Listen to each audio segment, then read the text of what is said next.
Et donc, qu'est-ce que disent les Allemands par rapport au projet du RN? Donc, on va continuer avec l'article de Courrier International sur Vue d'Allemagne, le projet culturel du RN, un apartheid aux antipodes d'une culture vivante. Quand je vous dis qu'à l'étranger, ça dire à balles réelles. En France, ce genre d'article, c'est inenvisageable.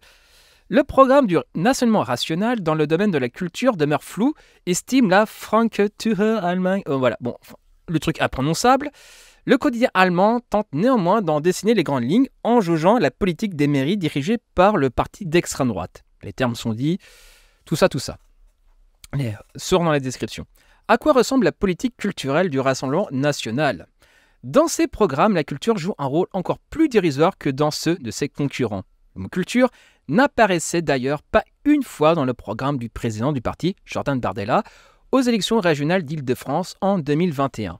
Si malgré tout on tente de dessiner à partir de documents épars et de déclarations disparates, les grandes lignes de la politique culturelle de ce parti d'extrême droite, une chose saute aux yeux.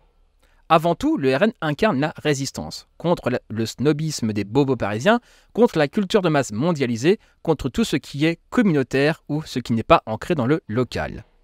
Et contre, peut-être plus que tout, l'art contemporain, à savoir, dixit un critique d'art du parti, les œuvres élitistes qui ressemblent à des spermatozoïdes géantes et des œufs de poulet dessinés par un enfant de 5 ans. En toute logique, le RN demande la suppression des fonds régionaux d'art contemporain qui pourraient être remplacés par des collectifs d'art figuratif. Côté positif, l'extrême droite aime le beau, le vrai, le bon. De doit nous dire qu'on dit bien les cons. Bref. Et tout particulièrement les vieilles pierres qui forment la colonne vertébrale du redressement moral du pays, et qu'elle entend bien remettre en état.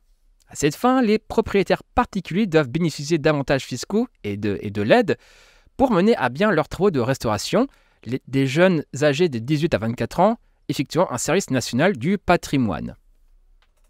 La création artistique pourra faire appel au mécénat populaire. Mesdames et messieurs, bien du courage pour collecter des fonds.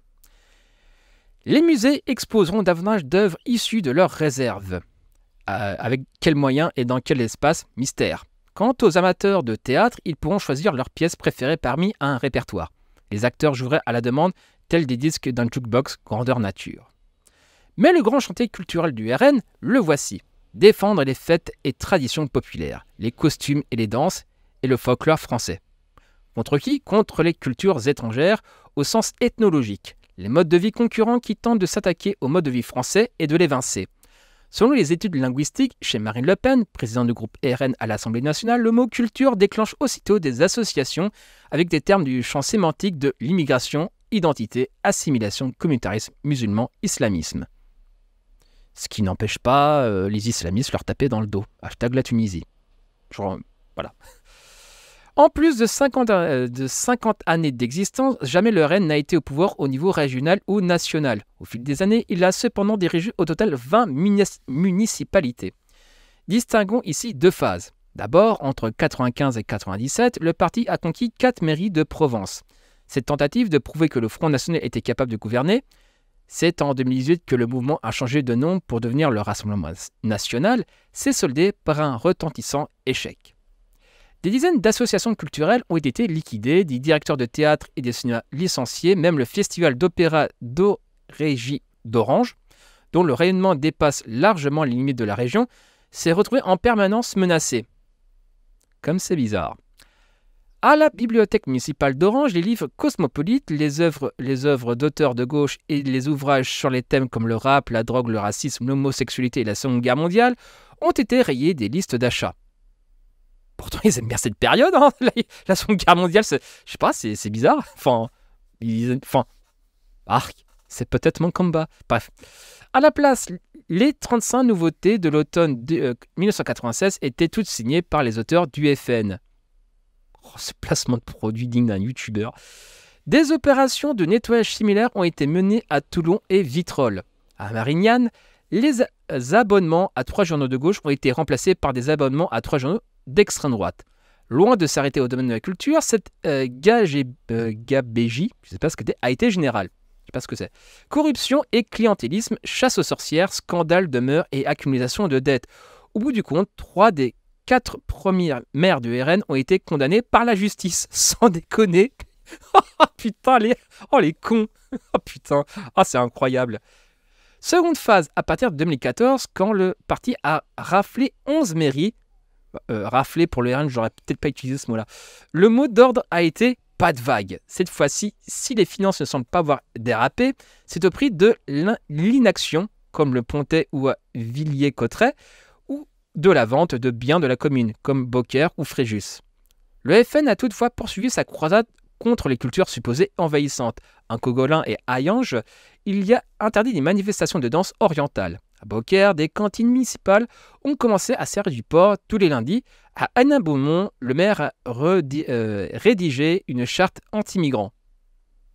C'est chelou ça, une charte anti-migrants? C'est quoi cette merde? Bon, je verrai ça plus tard. Tout le monde sait quels groupes de la population sont visés par ces chicanes. Dans la même veine, des crèches de Noël ont été installées à l'intérieur des mairies en dépit du principe de séparation de l'Église et de l'État. Question, ces maires RN qui agitent de manière ostentatoire ces symboles et références catholiques ont-ils pour but de convertir les représentants de cultures étrangères ou bien les exclure? Autre aspect notable de la politique culturelle de certains édiles d'extrême droite, le révisionnisme. Non mais la presse étrangère est sans pitié quoi. Non mais ça, ce genre d'article mis à part Mediapart ou... je vois pas trop qui pourrait l'écrire. Hein.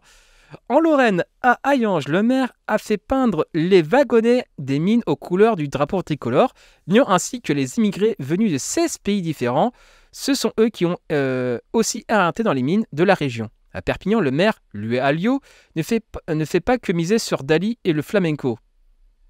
Essayer de vendre une marque de prêt-à-porter de cendres d'art contemporain, Walter Benjamin, débaptisé à la demande des petites filles du philosophe. Walter Benjamin est plutôt rentré à l'extrême gauche en plus. Le vice-président du RN a proclamé la ville de 120 000 âmes, capitale des Français d'Algérie. Quelques 15 000 pieds noirs s'y sont installés après la sanglante guerre d'indépendance de l'Algérie il y a 60 ans. En 2021, Alliot a également organisé une exposition sur les atrocités commises contre les anciens colonisateurs après le cessez-le-feu du 19 mars 1962. L'année suivante, il a montré un grand événement de 3 jours pour célébrer l'œuvre civilisatrice de la France de l'autre côté de la Méditerranée et à titre posthume élevé au rang du citoyen d'honneur 3 leaders du putsch des généraux du 21 avril 1961.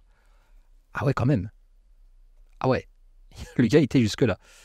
Olivier Gandou, militant politique originaire de Perpignan, vient de publier un livre de 250 pages sur les 3 premières années d'Alliot à la mairie. Perpignan sous mandat RN, bilan 2020-2023. À ses yeux, quand Alliot dit vouloir honorer les victimes et non les bourreaux, il simplifie à outrance l'histoire de l'Algérie. Il présente les Pieds Noirs comme des victimes et le Front de la Libération nationale algérien et l'État français comme des bourreaux. Cette simplification permet de balayer toute critique du système colonial et de sa violence avant le début de la guerre en 1954. Accaparement des terres, destruction du monde paysan, iniquité du système judiciaire, favorable aux Européens, refus d'octroyer la moindre concession aux protestataires pacifiques. Oh tiens, c'est bizarre. Les actions menées par tous ces maires donnent une idée de la politique culturelle du RN. L'idée directrice derrière cette politique, un différentialisme selon lequel les cultures, autrement dit les peuples, sinon les races, doivent vivre séparément les unes les autres sans se mélanger le moins du monde pour ne pas perdre leur identité, laquelle est fixée depuis la nuit des temps et immuable pour l'éternité. Bref, le RN veut instaurer un apartheid stérile, un apartheid aux antipodes d'une culture vivante. Ah mais carrément, ok, l'Allemagne ça tabasse quand même. Hein. Donc voilà, commente, like, partage, phagocyter l'algorithme de YouTube. Mais ouais, franchement, Courrier International, j'ai pas vu souvent des militants partager ce genre d'articles. Mais c'est vrai que la presse étrangère par rapport à la France, ils sont sans pitié, quoi. C'est incroyable, quoi. Donc dis-moi ce que vous en pensez, voilà, like, commente, partage, et surtout partagez ça sur Twitter et ailleurs. Enfin bref, c'était Martin Eden en direct du Wokistan. Bisous à vous.